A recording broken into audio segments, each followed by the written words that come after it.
आज ऐसा करते हैं हम लोग, काइनेटिक थ्योरी पढ़ते हैं। हाँ भैया पूछिए। ठीक है, चलो। On popular demand kinetic theory देखते हैं।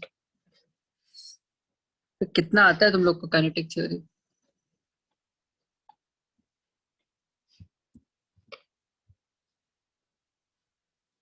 आता भी है कि नहीं थोड़ा बहुत?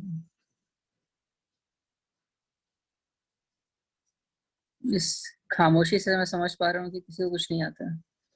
नहीं आता है भैया, पढ़ाई टॉपिक ही नहीं पता। चलो आज ये प्रॉब्लम खत्म करते हैं।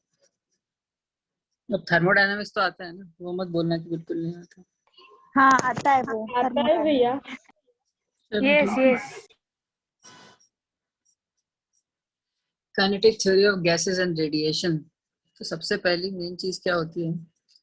3 लॉज पढ़े हमने। यस। कौन कौन से लॉज होते हैं गैसेस से related? Boyle's law, Charles law और गै-लुसैक्स लॉ। हाँ गे-लुसैक लॉ।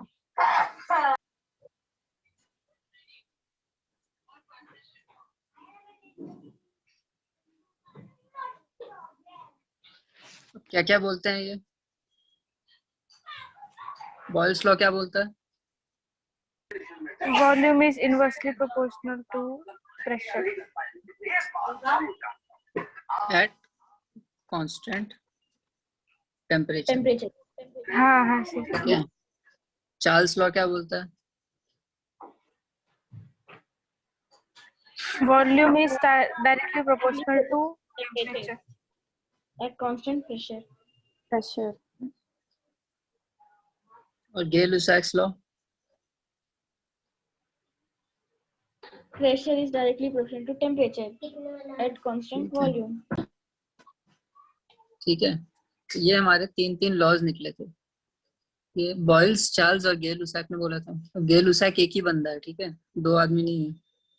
हाँ हाँ। ठीक है, तो इन तीनों से हमने क्या निकाला? इन तीनों की शक्ति से क्या निकला? PV is proportional to T। इससे ये निकला, ठीक है, इससे निकला PV is proportional to T। ठीक है ना? और इसको हम लोग ऐसा बोल सकते हैं P1 V1 by T1 is equal to P2 V2 by T2। अभी तक हमें बस यहीं से यही निकला था। ठीक है, अब हम लोग इससे क्या निकाल सकते हैं कि जब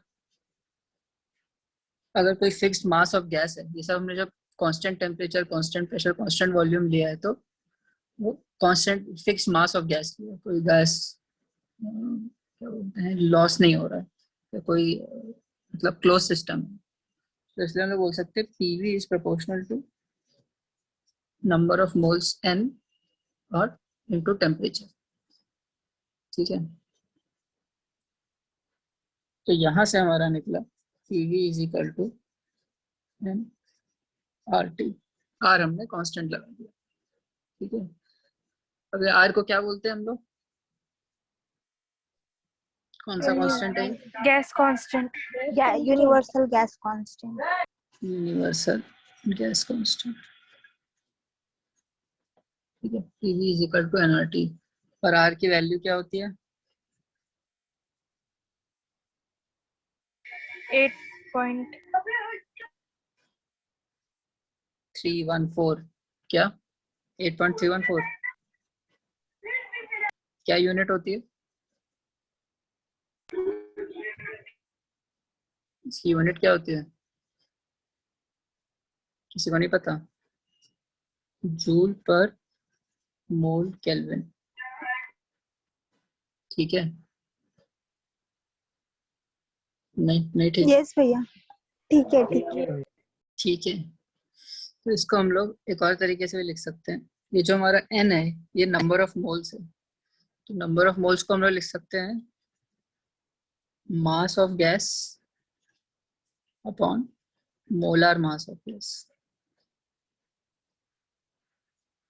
इसका मतलब क्या है कि टोटल जो गैस का मास है डिवाइडेड बाय 1 मोल का कितना मास है, ठीक है ना। 1 मोल के अगर हम लोग मास से डिवाइड कर देंगे तो टोटल नंबर ऑफ मोल्स निकल जाएंगे। तो इसको हम लोग लिख सकते हैं एन, जो हमारा मास ऑफ गैस है, डिवाइडेड बाय मोलर मास को हम लोग बोल देंगे एन ए। इसको हम लोग ऐसे लिखेंगे, इसको हम लोग बोलेंगे m बाय m0, और इसको हम लोग लिख सकते हैं n बाय n, ठीक है। अब यस भैया। अगर अब यहाँ पे ये n is equal to n by n अगर रिप्लेस करेंगे तो PV is equal to n by n a r t. तो यहाँ पे ये जो r बाय एन ए है, एन ए क्या है इसमें, एन ए क्या है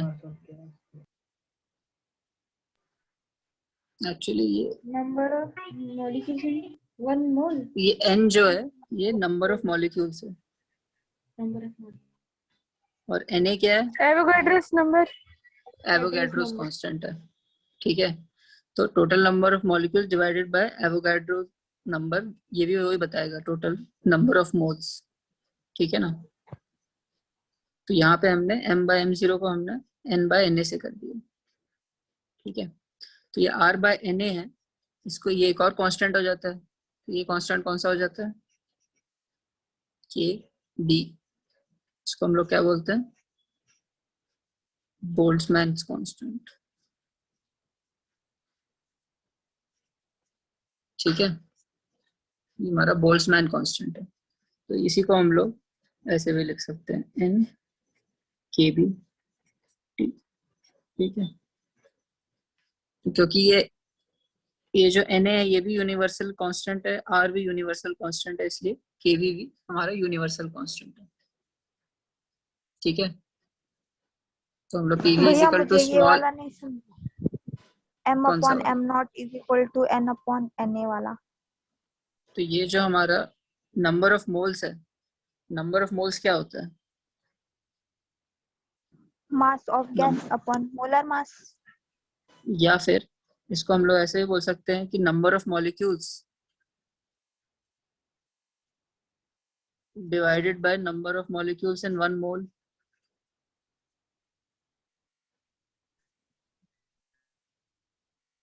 ये भी बोल सकते हैं। हाँ बोल सकते। तो ये जो ऊपर वाला पार्ट है इसको मैंने n बोल दिया, और नीचे वाला नंबर ऑफ मॉलिक्यूल्स इन 1 मोल, ये कोई कांस्टेंट वैल्यू होती है, 1 मोल में कितने मॉलिक्यूल्स होते हैं? हाँ 6.022 into 10⁻23। 6.02 into 10⁻23, मैंने उसको कैपिटल N बाय Na लिख दिया, ठीक है। अच्छा हाँ तो समझा। नंबर ऑफ मोल्स वहां से निकल जाएगा, ठीक है। तो हम लोग इसको PV is equal to nRT लिख सकते हैं, या PV is equal to capital N KBT लिख सकते हैं, ठीक है, दोनों सही है।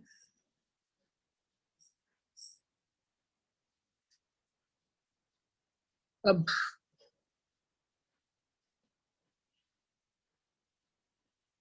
नॉर्मली जब तुम काइनेमेटिक्स देखते हो, काइनेटिक थ्योरी है और हमारा गैस है,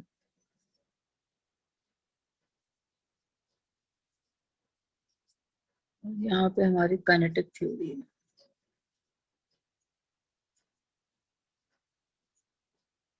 ठीक है। इन दोनों में हम लोग क्या करेंगे, एनालॉगस रिलेशनशिप देखेंगे, ठीक है। बहुत एकदम क्लोज नहीं रहेगा, ट्राई करेंगे, ठीक है। तो काइनेमेटिक्स में हम लोग कौन कौन सी क्वांटिटीज देखते हैं, किसी पार्टिकल के मोशन को कैसे डिस्क्राइब करते हैं,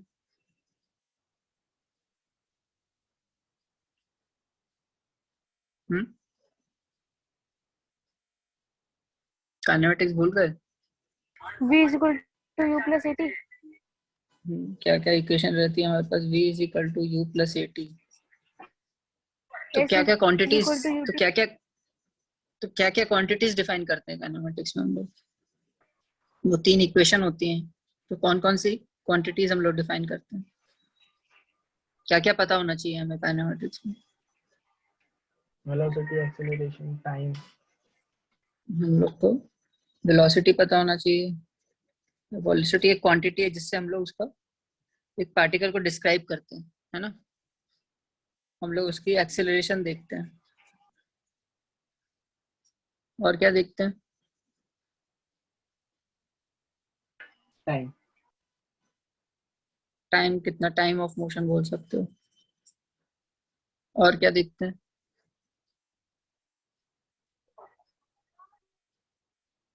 और क्या इनिशियल देखते हैं? वेलोसिटी, ठीक है, इनिशियल वेलोसिटी, फाइनल वेलोसिटी, और क्या? Distance, displacement.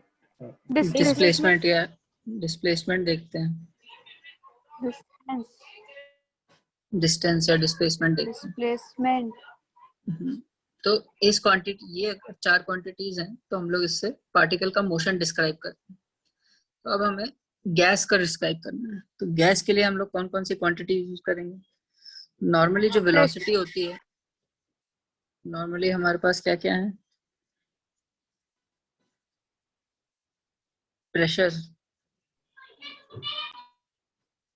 Volume, temperature. Density, but हम लोग सिर्फ प्रेशर, वॉल्यूम और टेम्परेचर से सब कुछ डिफाइन कर सकते हैं,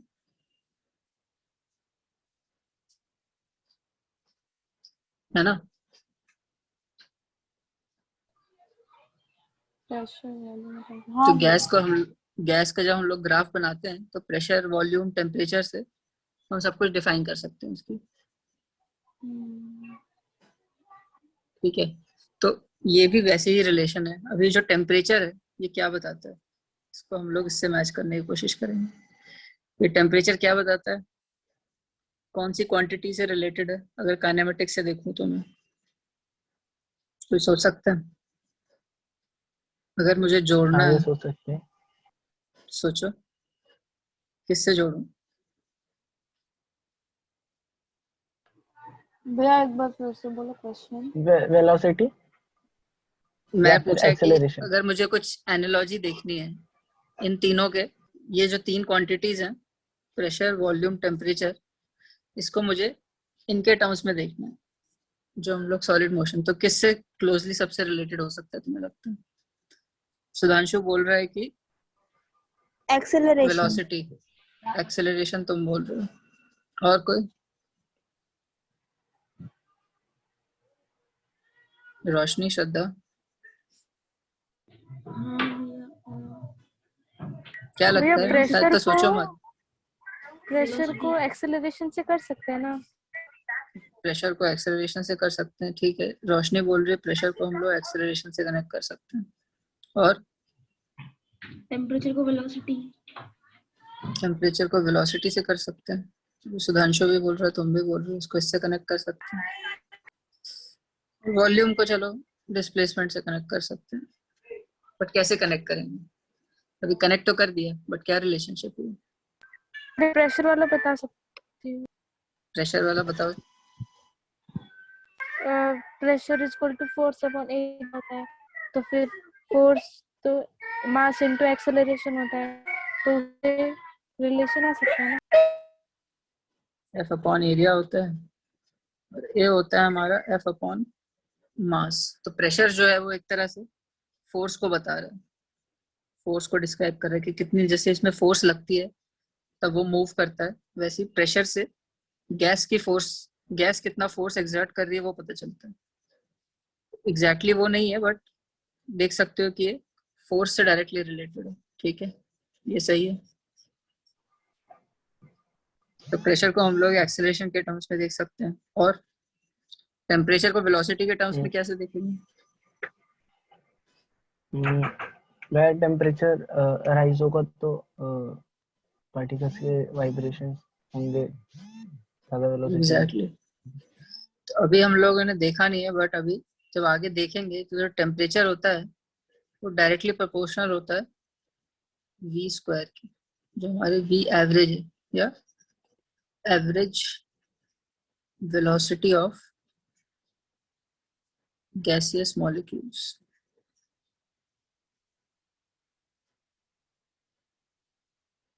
तो ये डायरेक्टली प्रोपोर्शनल होता है, ठीक है। जितना ज्यादा टेम्परेचर होगा वो बेसिकली टेम्परेचर बताता है कि मॉलिक्यूल्स कितनी फ्रीक्वेंसी से, कितना स्पीड से वाइब्रेट कर रहे हैं या मूव कर रहे हैं। अगर सॉलिड में तो वाइब्रेट कर रहे हैं, अगर गैसेस में है तो कितनी फास्ट मूव कर रहे हैं, ठीक है। ये हम लोग आगे पढ़ेंगे। और हमारा एक्सेलरेशन, हमारा डिस्प्लेसमेंट और वॉल्यूम को बोल सकते हैं कि वॉल्यूम बता रहा है कि कितना स्पेस ऑक्यूपाई कर रहे हैं, कितना स्पेस, कितना ज्यादा मूव कर रहे हैं, कितना स्पेस है मूव करने का। और डिस्प्लेसमेंट बता रहा है बेसिकली कि कितना पार्टिकल मूव किए।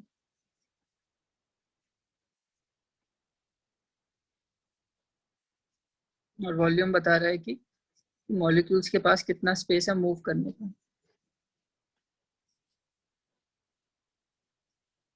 वर्क डन वाले फॉर्मूले से दोनों को इक्वेट कर सकते हैं ना। हाँ, वर्क डन में वो कितना मूव कर रहा था वो हम लोग देख रहे थे, बट इसमें हम लोग ये बेसिकली, तुम जो चाहे इसको एनालॉजी बना सकते हो।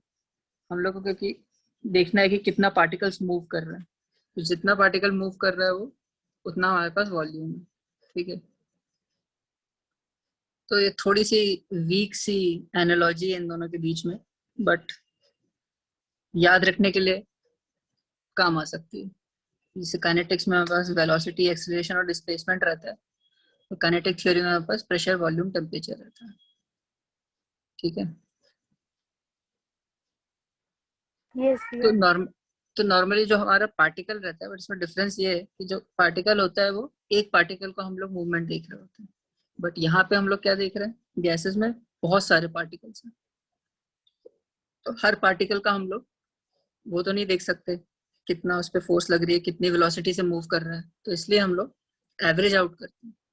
तो ये जो प्रेशर भी होता है ये एक एवरेज आउट वैल्यू होती है कि टोटल नेट एवरेज फोर्स कितनी लगा रहा है पर यूनिट एरिया। टेम्परेचर ऐसी बताता है कि एवरेज स्क्वायर ऑफ वेलोसिटी कितना है, क्योंकि हम लोग इंडिविजुअल पार्टिकल्स की तो सबकी वेलोसिटी चेक नहीं कर सकते, बट हम लोग एक एवरेज आउट देख सकते हैं इतने सारे पार्टिकल्स का। एक कंटेनर में ये गैस है, इसके इतने सारे पार्टिकल्स हैं, तो सबकी एवरेज वेलोसिटी क्या है, एवरेज फोर्स कितना एक्सर्ट कर रहे हैं वो लोग, एवरेज वॉल्यूम तो है कि कितना एवरेज डिस्प्लेसमेंट हो रहा है, ठीक है। तो इसलिए गैसेस में एवरेजिंग आउट करना इंपॉर्टेंट है, क्योंकि पार्टिकल्स में जो काइनेटिक्स में तो हम लोग इंडिविजुअल वेरिएशन देख सकते हैं, बट गैसेस में वो नहीं देख सकते, इसलिए हमको एवरेज आउट क्वांटिटीज निकालनी इंपॉर्टेंट है,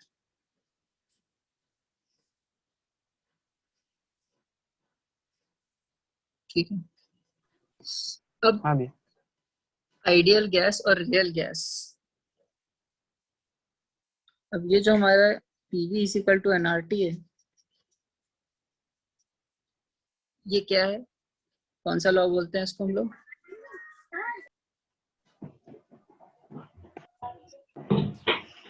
ideal gas law. Ideal gas.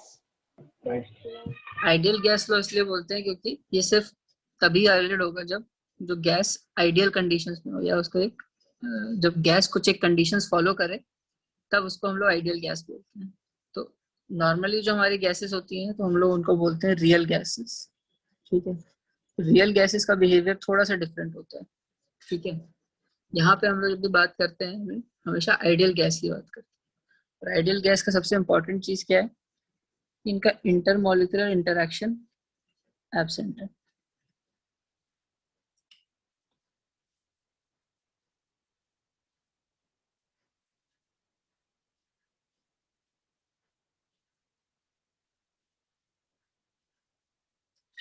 ठीक है। कि हम लोग ये बोल रहे हैं कि जो इंटरमॉलिक्यूलर इन लोग का इंटरेक्शन है वो एक मॉलिक्यूल दूसरे मॉलिक्यूल से इंटरेक्ट नहीं कर रहा। इसका मतलब क्या है कि जब भी वो दो पार्टिकल्स हैं वो एक दूसरे के साथ कोलाइड नहीं कर रहे एक तरह से। इसका मतलब क्या है कि जो मॉलिक्यूल्स हैं वो फार अपार्ट हैं,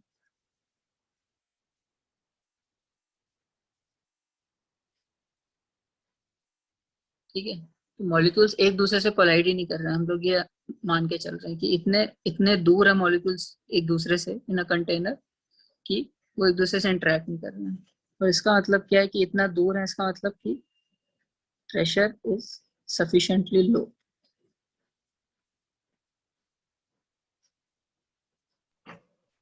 सफिशिएंटली इसका लो मतलब ये मतलब भैया? मतलब इतना लो है कि मॉलिक्यूल्स एक दूसरे से इंटरेक्ट नहीं कर रहे इतने, क्योंकि अगर प्रेशर तभी कम होगा जब कम मॉलिक्यूल्स प्रेजेंट होंगे। अगर ज्यादा मॉलिक्यूल्स रहेंगे तो क्या होगा, प्रेशर बढ़ जाएगा, है ना। तो अगर गैस कम है, मोल्स कम कर दूं गिवन कंटेनर में, तो प्रेशर उसका कम होता जाएगा। यहाँ पे है ना P is proportional to N, अगर बाकी सब कांस्टेंट है तो P प्रोपोर्शनल टू N है। तो अगर मैंने गैस कम कर दिए, गैस के मॉलिक्यूल्स कम कर दिए, तो प्रेशर कम होता जाएगा। तो एक सर्टेन अगर इतना कम प्रेशर है कि उसका मॉलिक्यूल्स एक दूसरे से इंटरेक्ट ही नहीं कर रहे, तब हम लोग एक आइडियल गैस कंडीशंस डेवलप कर सकते हैं। ठीक है, या रियल गैस को है उसको हम लोग आइडियल गैस की तरह मान सकते हैं। ठीक है, तो प्रेशर इज सफिशिएंटली लो, या बोल सकते हैं कि और हाई टेम्परेचर्स, क्योंकि वो इनवर्सली प्रोपोर्शनल है टेम्परेचर मॉलिक्यूल से। हाई टेम्परेचर्स पे या लो प्रेशर कंडीशंस में जो रियल गैस है हम लोग उसको आइडियल गैस अज्यूम कर सकते हैं। ठीक है, या ऑलमोस्ट इसका जो रियल गैस का होता है वो इस बिहेव्स लाइक आइडियल गैस बोल सकते हैं। भैया भैया ये हम्म। 3.3 और 3.4 डिलीटेड है। 3.3 और 3.4 भी डिलीटेड है। हाँ बताओ, इतनी इंपॉर्टेंट चीज डिलीट कर दी, और क्या क्या डिलीटेड है? और इस पूरे 3.2 चैप्टर का बताओ। 3.2 3.8 3.8 मैं बस देखता हूँ एक second। बस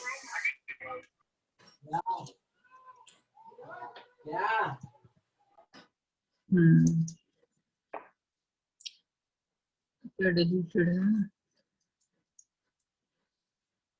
3.2, 3.3, 3.4 और 3.8 हाँ इम्पोर्टेंट चीजें यूज करती है।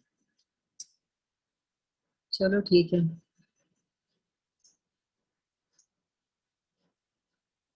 3.2, 3.3, 3.4, चलो तब भी हम लोग डिस्कस तो करेंगे आइडियल गैस और रियल गैस का। ये ठीक है, तुम्हें इस पर क्वेश्चंस नहीं आएंगे, बट ये समझना इंपॉर्टेंट है। ये जो रियल गैस है वो आइडियल गैस क्यों अज्यूम करते हैं, कब अज्यूम करते हैं। ठीक है, तो ये जो हमारे हैं ये सारे अजम्पशंस हैं। भैया हम्म, मुझे आइडियल गैस और रियल गैस नहीं पता क्या है।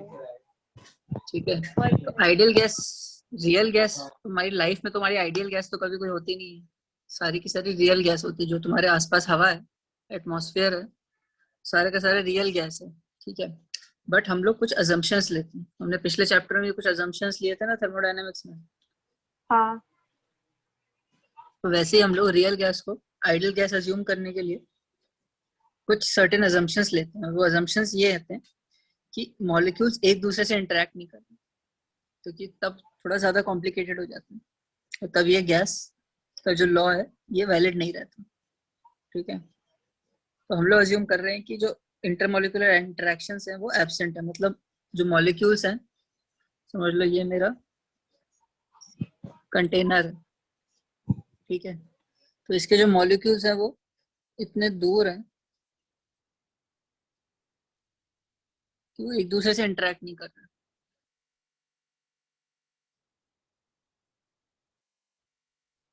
ये सिर्फ जा मतलब रहे हैं ये तो सिर्फ assumption है ना, मतलब वो मतलब आइडियल गैस रियल में एग्जिस्ट करता है नहीं करता ना। आइडियल गैस रियल में एग्जिस्ट नहीं करता, बट हम लोग ऑलमोस्ट क्लोज टू बिहेव करता है, ऐसा बोल सकते हैं, जब ये कंडीशंस होती हैं।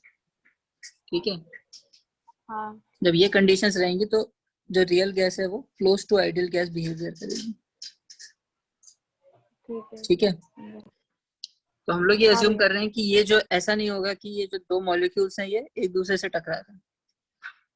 ये सिर्फ किससे टकराएंगे, ये सिर्फ वॉल से टकराएंगे। जो वॉल्स ऑफ द कंटेनर है सिर्फ उससे इंटरेक्ट कर रहे हैं, ये एक दूसरे से टकरा नहीं रहे। ठीक है ना, इन दोनों के बीच में कोलिजन नहीं हो रहा, तब ये हाँ आइडियल भैया। गैस लॉ हमारा वैलिड है। समझ में आया? हाँ समझ गया। बाकी सबको समझ में आया? हाँ भैया। ठीक है, हाँ अभी भैया। assumption क्यों ले रहे हैं ये अभी समझेंगे। ठीक है, 3.5 भी काफी इम्पोर्टेंट है, 3.4 भी इम्पोर्टेंट है, तो इसको थोड़ा सा देखते हैं। मीन फ्री पाथ क्या होता है?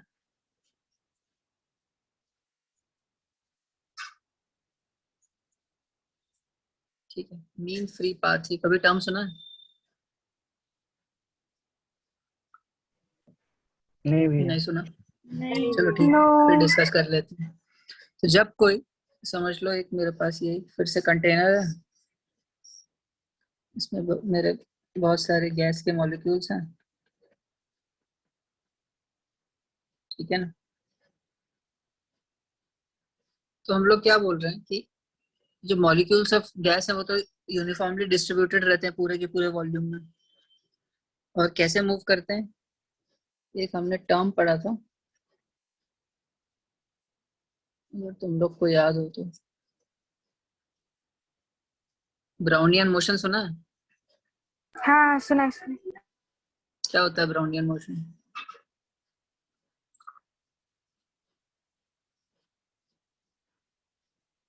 सुना है बस याद नहीं है, केमिस्ट्री में पढ़ा होगा ना। तो ब्राउनियन मोशन बेसिकली बताता है कि सब पार्टिकल्स रैंडमली मूव कर रहे हैं इधर उधर और कंटिन्यूअसली मूव करते रहते हैं। ऐसा नहीं है कि कोई पार्टिकल यहाँ पे खड़ा हुआ है वो मूव ही नहीं कर रहा, सारे जो पार्टिकल्स हैं वो हमेशा मूव करते रहते हैं इधर उधर और रैंडम रहता है इनका, ठीक है।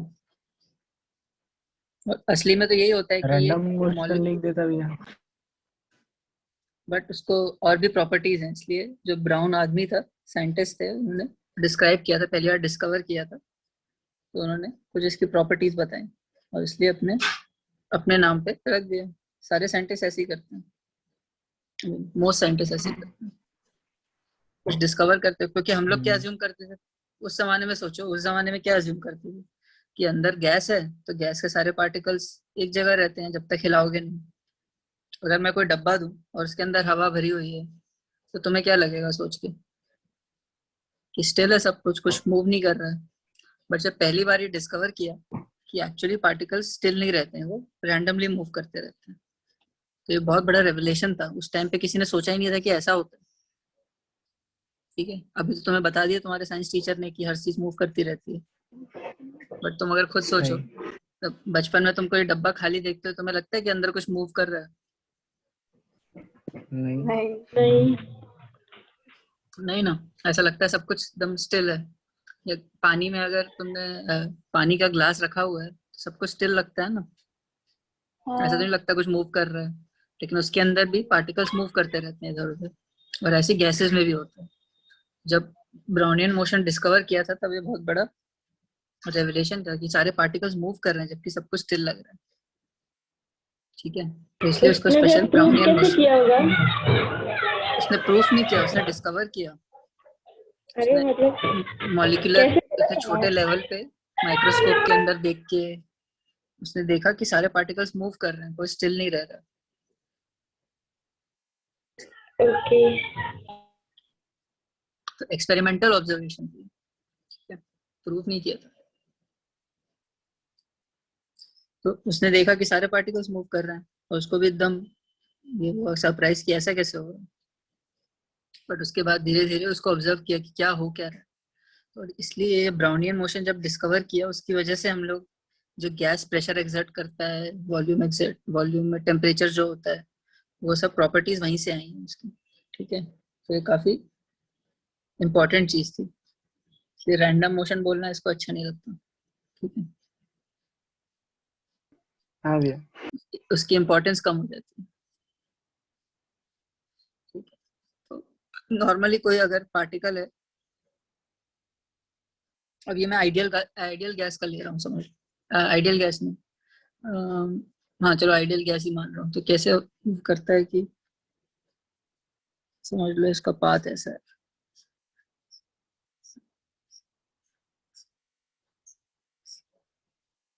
ऐसे ऐसे मूव कर रहे हो। वह गैस है। गैस का मॉलिक्यूल है ये, ठीक है। ऐसा रैंडमली मूव करता रहता है, ठीक है ना। हाँ।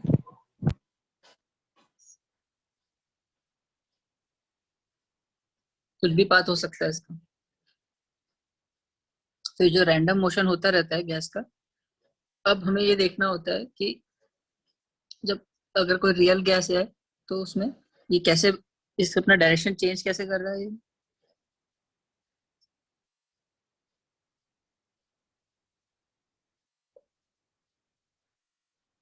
हम्म, ये इसने टर्न लिया, ये टर्न क्यों लिया इसने, इस पॉइंट से टर्न क्यों लिया।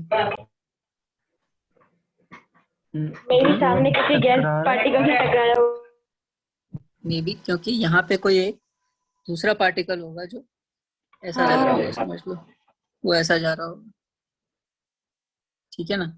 और ये दोनों टकराए और मूव करके ये दें। तो ये क्या हो रहा है, हर पॉइंट पे ये डिफरेंट एक पार्टिकल से जाके टकरा रहा है। एक यहाँ पे किसी दूसरे पार्टिकल से टकरा है, यहाँ पे किसी दूसरे पार्टिकल से, और ऐसे एक पार्टिकल से, एक मॉलिक्यूल से दूसरे मॉलिक्यूल तक टकरा टकरा के घूमता रहता है, ठीक है ना। तो हम लोग जब आइडियल गैस अज्यूम करते हैं तो ये अज्यूम करते हैं कि ये जो कोलिजन हो रहा है दो मॉलिक्यूल्स के बीच में, ये हमारा इलास्टिक कोलिजन हो रहा है,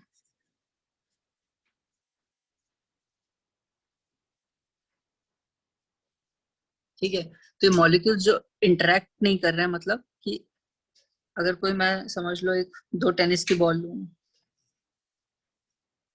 ठीक है। अब जब ये दोनों एक दूसरे से टकराती हैं तो जब जिस पॉइंट पर टकराती हैं उस टाइम पे कैसा हो जाता है, कुछ ऐसी सी हो जाती है।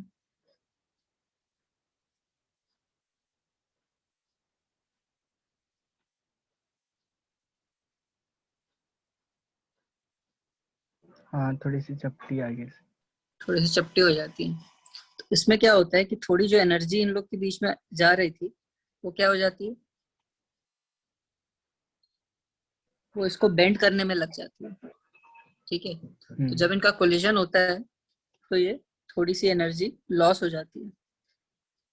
बट जब हम लोग इलास्टिक कोलिजन लेते हैं तो इलास्टिक कोलिजन में क्या होता है कि समझ लो कोई सॉलिड स्फेरिकल मेटल बॉल्स हैं एकदम परफेक्टली, तो जब ये दोनों एक दूसरे से टकराएंगे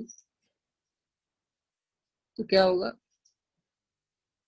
ऑलमोस्ट कुछ भी फर्क नहीं पड़ेगा इनके शेप नहीं में। होंगे। तो जितनी क्या बोलते हैं, अगर ये डायरेक्टली एक दूसरे से हेड ऑन कोलिजन होगा तो जैसे आई थी वैसे ही चली जाएगी, ठीक है। कोई एनर्जी का लॉस नहीं है। इलास्टिक और इनइलास्टिक कोलिजन तो पढ़े हैं ना तुम लोगों ने। हाँ भैया पढ़े। हाँ भैया। तो हम लोग जब गैस, आइडियल गैस को लेते हैं तो हम लोग मानते हैं कि सारे मॉलिक्यूल्स के बीच में इलास्टिक कोलिजन होगा, जो कि रियल गैस में ऐसा नहीं होता है। बट हम लोग यहाँ पे अज्यूम कर रहे हैं कि सबका सब जो भी कोलिजन हुआ है ये इलास्टिक कोलिजन हुआ है। तो कोई भी एक दूसरे मॉलिक्यूल एक दूसरे से इंटरेक्ट नहीं करते, है ना। सिर्फ कोलिजन होके जितनी एनर्जी थी वापस उनके बीच में कोई एनर्जी का एक्सचेंज नहीं हो रहा, ठीक है। तो इनका जो कोलिजन होता है वो क्यों होता है, मॉलिक्यूल्स का कोलिजन इसलिए होता है कि इनके बाहर में क्या होती है, एक गैस फील्ड होती है, एक तरह का इलेक्ट्रॉन क्लाउड बोलते हैं, या एक दूसरे को रिपेल करती है। तो इसका अंदर का न्यूक्लियस तो छोटा सा होता है मॉलिक्यूल का, बट उसके सराउंडिंग एक इलेक्ट्रॉन क्लाउड होता है जो एक दूसरे इलेक्ट्रॉन क्लाउड को रिपेल करता है, ठीक है ना। तो एक ये जो कोलिजन हो रहा है ये एक्चुअली एक दूसरे से कुछ इंटरेक्ट नहीं कर रहे हैं, ये बस इसकी फील्ड है, ये इस मॉलिक्यूल की फील्ड है, ये इस मॉलिक्यूल की फील्ड है। ये जब एक दूसरे से इंटरेक्ट कर रहे हैं तो सिर्फ टकरा के इलास्टिक कोलिजन हो रहा है, ठीक है। तो कोई एनर्जी का लॉस नहीं हो रहा है। तो आइडियल गैस में हम लोग अज्यूम कर रहे हैं कि इलास्टिक कोलिजन हो रहा है। भैया नहीं समझा नहीं, भैया। तो नॉर्मल इलास्टिक कोलिजन जैसे वो मेटल की बॉल लोगे तो क्या होगा, उनका शेप कुछ डिस्टॉर्ट नहीं होगा, जैसे टकराई थी वैसे वापस आ एनर्जी जाएगी, लॉस नहीं होगी।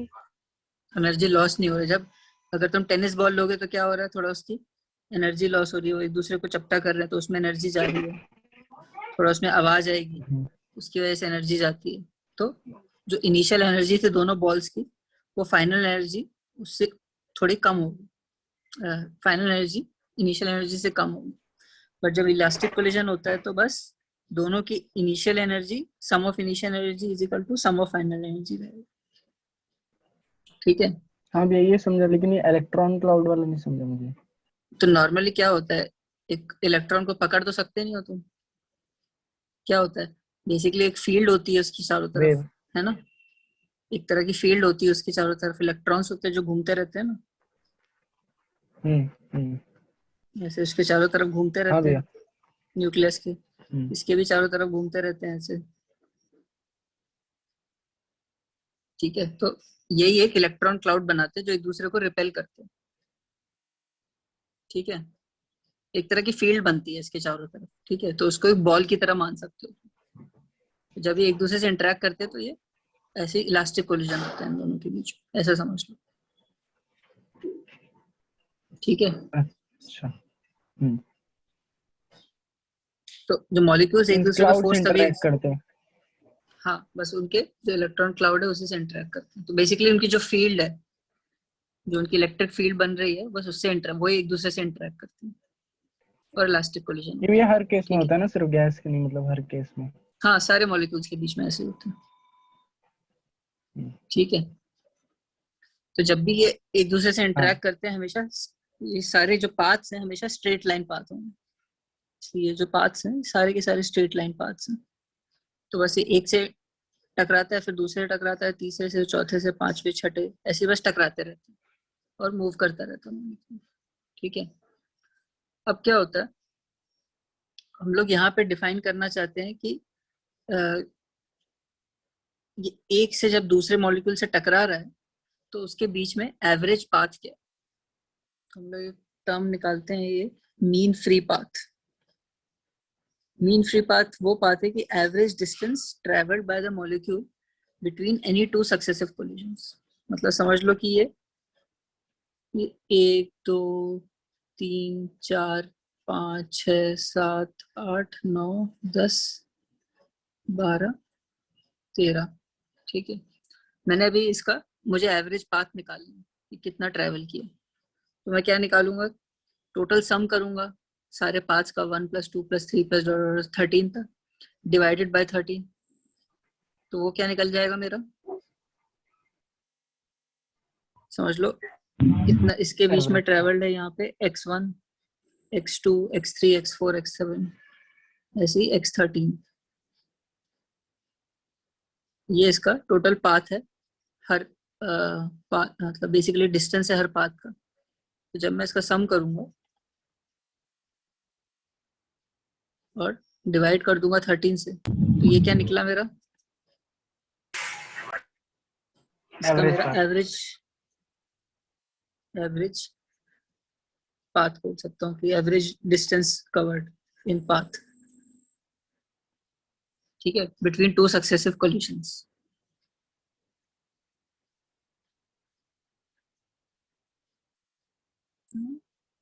Two successive,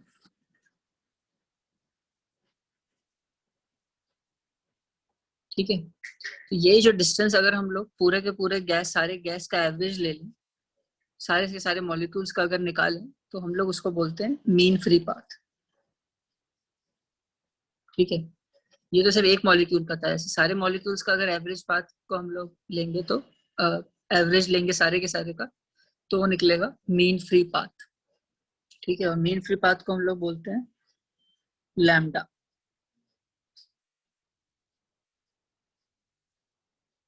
mean free path को बोलते हैं हम लोग लैम्डा। तो एनी, ठीक है,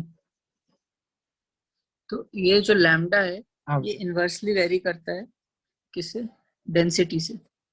ठीक है, मीन इनवर्सली प्रोपोर्शनल टू रो, और रो क्या है हमारा,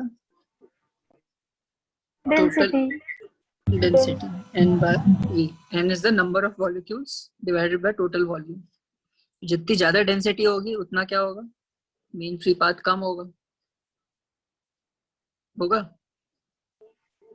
हाँ, अगर समझ लो तुम जितना ज्यादा कुर्ला खुलेंगे स्टेशन उतना पे हो, ज्यादा अगर कुर्ला स्टेशन पे हो तो चलते चलते कितने लोगों से टकराओगे? हम्म, बहुत लोगों से टकराओगे। वहीं अगर तुम बहुत, खारघर स्टेशन पे चले गए तो किसी से भी नहीं टकराओ शायद, हाँ है ना? हाँ सही। तो तुम्हारा एवरेज बिना टकराए तुम्हारा एवरेज डिस्टेंस बहुत ज्यादा हो जाएगा। बट अगर ज्यादा भीड़ हो जाए तो हर पाथ पे टकराओगे। तो वैसी डेंसिटी अगर बढ़ गई तो मॉलिक्यूल्स भी एक दूसरे से ज्यादा टकराएंगे, है ना? हाँ हाँ। सही सही तो इसलिए समझा। जो मीन फ्री पाथ है वो डेंसिटी के इनवर्सली प्रोपोर्शनल होता है। ठीक है, तो इसमें हम लोग एक फॉर्मूला निकालते हैं। वो अब तो तुम लोग को जरूरत नहीं है जानने की, बट तब भी नोट कर लो।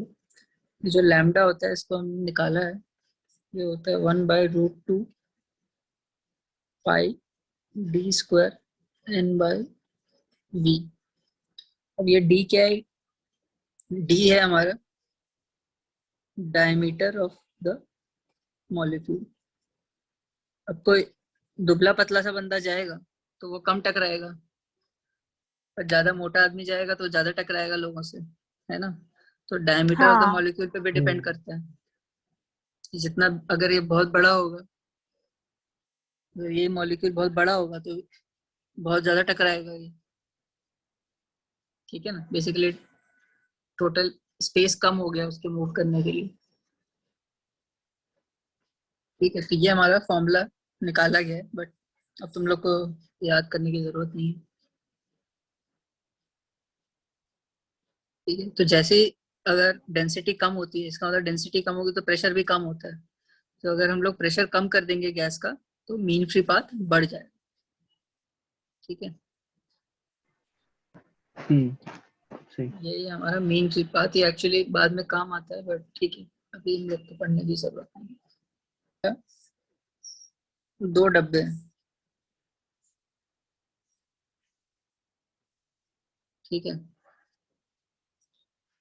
एक में बहुत ज्यादा डेंसिटी है, बहुत ज्यादा मॉलिक्यूल्स हैं, ठीक है। मतलब डेंसिटी ज्यादा है, ठीक।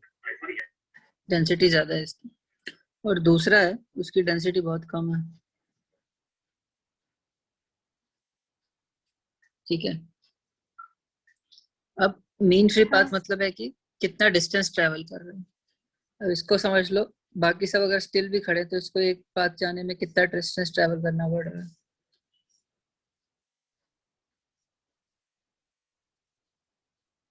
बहुत। बट अगर यहाँ पे देखो दूसरे वाले में तो इसको कितना लग रहा है?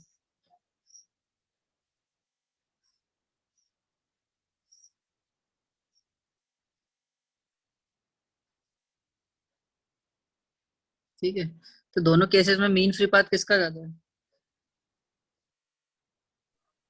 सेकंड वाले का ना। सेकंड वाले का ज्यादा है, क्यों? क्योंकि यहाँ पे इतनी डेंसिटी है कि जहां भी जा रहा है उसको मॉलिक्यूल मिल जा रहा है।